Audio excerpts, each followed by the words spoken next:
Hello students, last lecture में हमने करा था हाइब्रिडाइजेशन और मैंने कुछ मॉलिक्यूल्स आपको दिए थे जिनकी मैंने बोला था कि आप इसकी हाइब्रिडाइजेशन एंड शेप जो है वो प्रेडिक्ट करें। तो नेक्स्ट जो हमारा लास्ट टॉपिक इसमें बचा है वो है मॉलिक्यूलर ऑर्बिटल थ्योरी। ठीक है, तो ये लास्ट थ्योरी है हमारी बॉन्डिंग की।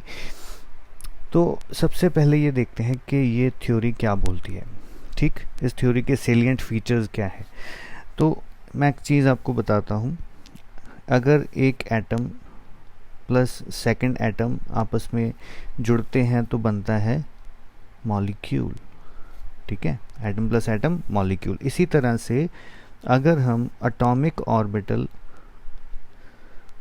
प्लस एटॉमिक ऑर्बिटल मतलब दो एटॉमिक ऑर्बिटल को मिक्स कर दें तो वो बनेगा molecular orbital, which is the basis of the theory.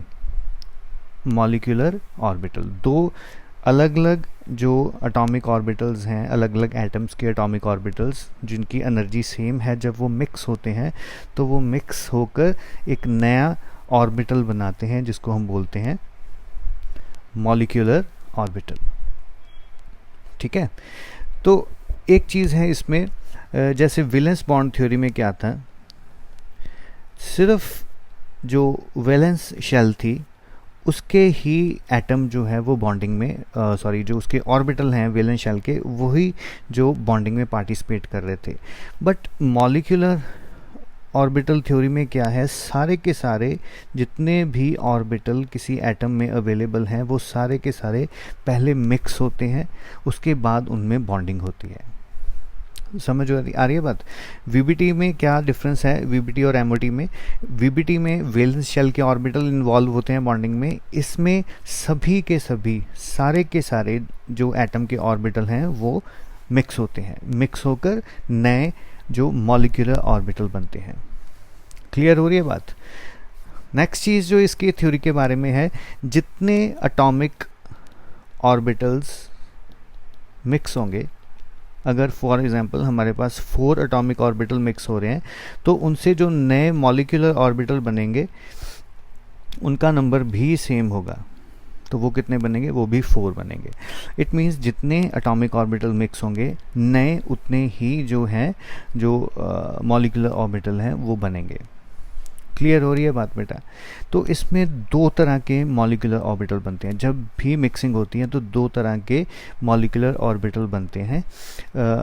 कौन कौन से? फर्स्ट बनते हैं बॉन्डिंग मॉलिक्यूलर ऑर्बिटल्स और सेकंड होते हैं एंटी बॉन्डिंग मॉलिक्यूलर ऑर्बिटल्स। ये दो तरह के जो ऑर्बिटल्स बनते हैं, मॉलिक्यूलर ऑर्बिटल्स बनते हैं, एंटी बॉन्डिंग एंड बॉन्डिंग।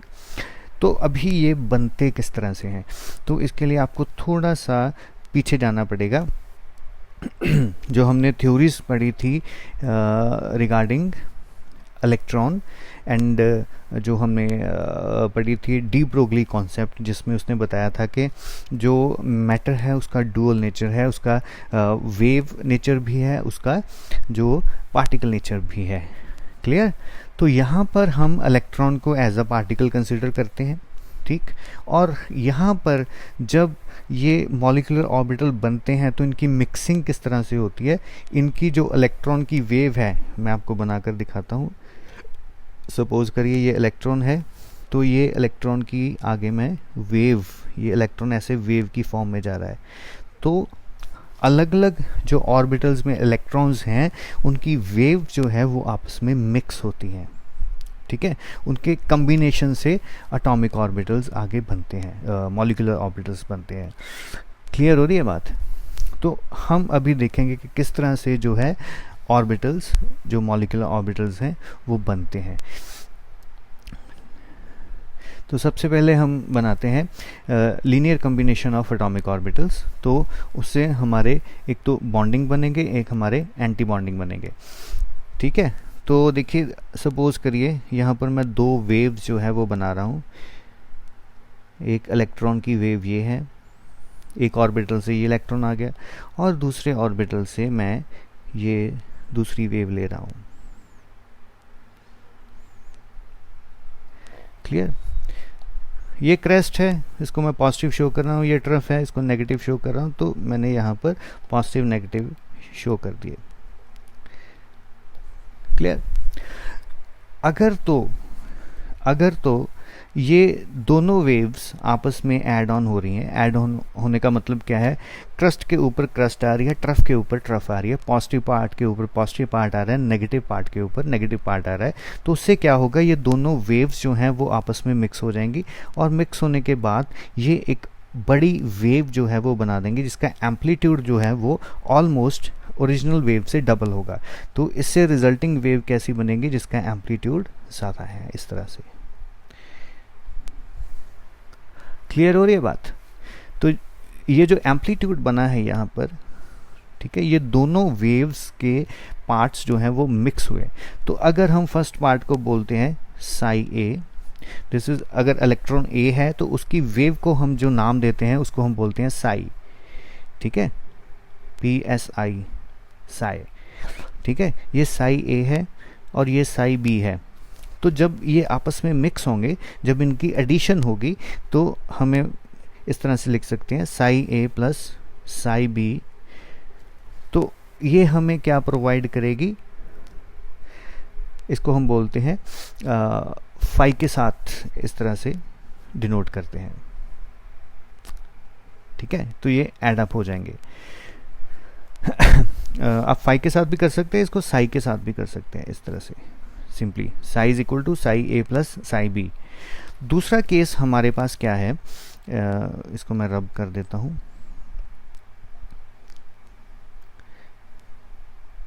ठीक है, तो यहां पर मैं सिर्फ इसके साइंस चेंज कर रहा हूं। यहाँ पर suppose negative positive negative positive. तो इसका मतलब क्या है? अगर मैंने साइन चेंज करे हैं तो यहाँ पर वेव्स में क्या हो रहा है, क्रस्ट के ऊपर ट्रफ आ रही है, ट्रफ के ऊपर क्रस्ट आ रही है, मतलब वेव्स एक दूसरे के ऑपोजिट हैं। ठीक है, पॉजिटिव साइन के ऊपर नेगेटिव साइन आ रहा है, नेगेटिव साइन के ऊपर पॉजिटिव साइन आ रहा है। अगर आपको कन्फ्यूज़न हो रही है तो मैं इस तरह से बना देता हूँ। तो हम इसको माइनस से भी शो कर सकते हैं, पॉजिटिव जो है।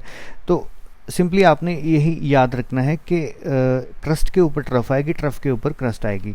तो थोड़ी सी अगर मैं वेव को अलग करके बनाऊं, इसको, आपको ज़्यादा क्लैरिटी आ जाएगी उससे। तो एक्चुअली इस वेव की पोजीशन क्या है, ये वेव इस तरह से शुरू हो रही है। ठीक, तो यहाँ पर नेगेटिव साइन, यहाँ पर पॉजिटिव नेगेटिव पॉजिटिव। तो यहाँ पर क्या हो रहा है, देखिए यहाँ पर पॉजिटिव साइन के ऊपर नेगेटिव साइन आ रहा है। ठीक है, तो वहाँ पर पहले ही डायग्राम में मैंने वैसे ही बना दिया था। चलिए इस तरह से बनाते हैं। तो यहाँ पर क्या हो रहा है, क्रस्ट के ऊपर ट्रफ आ रही है, ट्रफ के ऊपर क्रस्ट आ रही है। तो इस केस में इनकी सब्सट्रैक्शन होती है, साई ए और साई बी की जो है वो सब्सट्रैक्शन होगी।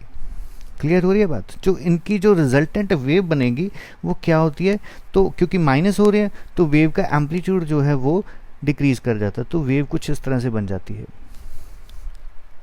ठीक, तो ये बनी वेव एक। तो इसको हम लिखते कैसे हैं, psi A minus psi B equal to, इसके लिए हम साई स्टार लिखते हैं, या हम बुक्स में कई जगह पे फाई डैश भी लिखा हुआ है। ठीक है, तो आप साई याद रखें, साई स्टार। ठीक है, तो दो तरह की वेव्स होगी लीनियर कॉम्बिनेशन में, psi A plus psi B gives psi. तो एक है हमारे पास psi A minus psi B equal to psi star. तो जब वेव्स एड ऑन हो रही हैं, ठीक है, तो उनसे जो ऑर्बिटल बनेंगे उसको हम बोलते हैं bonding molecular orbital.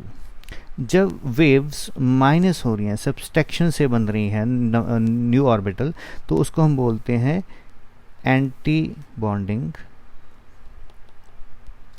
Molecular orbital. समझ आई? तो दो तरह के ऑर्बिटल किस तरह से बनते हैं इसमें। एक बॉन्डिंग बनता है जब दो वेव्स आपस में ऐड ऑन होती हैं, तो एक एंटी बॉन्डिंग मॉलिक्यूलर ऑर्बिटल बनता है तो जब दो वेव्स एक दूसरे से माइनस होती हैं। क्लियर हो रही है बात? एक चीज़ आपने इसमें से याद रखनी है, एनर्जी की बात करते हैं, एंटी बॉन्डिंग और बॉन्डिंग की। जो एंटी बॉन्डिंग मॉलिक्यूलर ऑर्बिटल्स हैं उनकी एनर्जी हमेशा बॉन्डिंग मॉलिक्यूलर ऑर्बिटल से ज़्यादा होती है। क्लियर हो रही है बात? एंटी बॉन्डिंग मॉलिक्यूलर ऑर्बिटल की एनर्जी हमेशा बॉन्डिंग मॉलिक्यूलर ऑर्बिटल से ज़्यादा होगी। क्लियर? अभी हम इसका रीज़न फाइंड आउट करेंगे। जब बॉन्डिंग मॉलिक्यूलर ऑर्बिटल बनते हैं, ठीक है, तो दो ऑर्बिटल इस तरह से थे, एटॉमिक ऑर्बिटल्स, ठीक है, ये आपस में मिक्स होके इन्होंने एंटी बॉन्डिंग बनाया, तो इनकी शेप कुछ इस तरह से बन गई। थोड़ा मैं बड़ा करके बना रहा हूँ, ठीक है। तो यहाँ पर इसके न्यूक्लियस हैं, तो ये मिक्स हो रहे हैं आपस में। तो इसमें क्या है, जो इलेक्ट्रॉन्स हैं उनकी जो डिस्ट्रीब्यूशन है वो न्यूक्लियस के अराउंड कुछ इस तरह से है कि उन्होंने न्यूक्लियस को कवर कर रखा है, ठीक है। इलेक्ट्रॉन की जो प्रोबेबिलिटी है वो किस तरह से है, इस तरह से है कि उन्होंने न्यूक्लियस को थोड़ा सा कवर कर रखा है। अगर न्यूक्लियस यहाँ पर एक उनके बीच में इलेक्ट्रॉन्स आ रहे हैं तो उनके बीच जो रिपल्शंस हैं वो बहुत कम होगी। यहाँ पर जो रिपल्शंस हैं वो कम होंगी। रिपल्शंस कम होगी तो सिस्टम की एनर्जी इंक्रीज़ हो जाएगी, डिक्रीज़ हो जाएगी। रिपल्शंस कम है, एनर्जी डिक्रीज़ होगी और सिस्टम का जो स्टेबिलिटी है वो इंक्रीज़ हो जाएगी, ठीक है। तो बॉन्डिंग मॉलिक्यूलर ऑर्बिटल्स में रिपल्शंस कम होने की वजह से, न्यूक्लियस में रिपल्शंस कम होने की वजह से उनकी एनर्जी हमेशा जो एंटी बॉन्डिंग मॉलिक्यूलर ऑर्बिटल्स हैं उनसे कम होगी, ठीक है। एंटी बॉन्डिंग के केस में क्या होता है, उसमें न्यूक्लियस की और इलेक्ट्रॉन्स की सिचुएशन कुछ इस तरह से होती है। उसमें ज़्यादा इलेक्ट्रॉन जो हैं वो न्यूक्लियस के पीछे चले जाते हैं जब एटॉमिक ऑर्बिटल्स बनते हैं, ठीक है। ज़्यादा इलेक्ट्रॉन्स कहाँ चले गए, न्यूक्लियस के पीछे, तो न्यूक्लियस ऑलमोस्ट नेकेड हो जाते हैं, तो उनमें जो है रिपल्शंस जो है वो बहुत ज़्यादा हो जाती हैं। तो एनर्जी क्या हो जाती है, इंक्रीज़ हो जाती है और स्टेबिलिटी जो है डिक्रीज़ हो जाती है। समझ आ रही है बात? तो इस वजह से इलेक्ट्रॉन की पोजीशन की वजह से बॉन्डिंग और एंटी बॉन्डिंग की एनर्जी में डिफरेंस आ जाता है। क्लियर है बेटा? तो एक जो चीज़ है इसमें आपने याद करनी है, बॉन्डिंग मॉलिक्यूलर ऑर्बिटल और एंटी बॉन्डिंग मॉलिक्यूलर ऑर्बिटल्स, इनका जो डिफरेंस है वो कई बार एग्जाम में आ जाता है, तो वो आपने अच्छे से करना है, इससे ज़्यादा आपने कुछ नहीं करना। तो एक चीज़ मैं और आपको इन्फॉर्म करना चाहता हूँ, मैंने नोट्स अभी तक इसके सेंड नहीं करे हैं।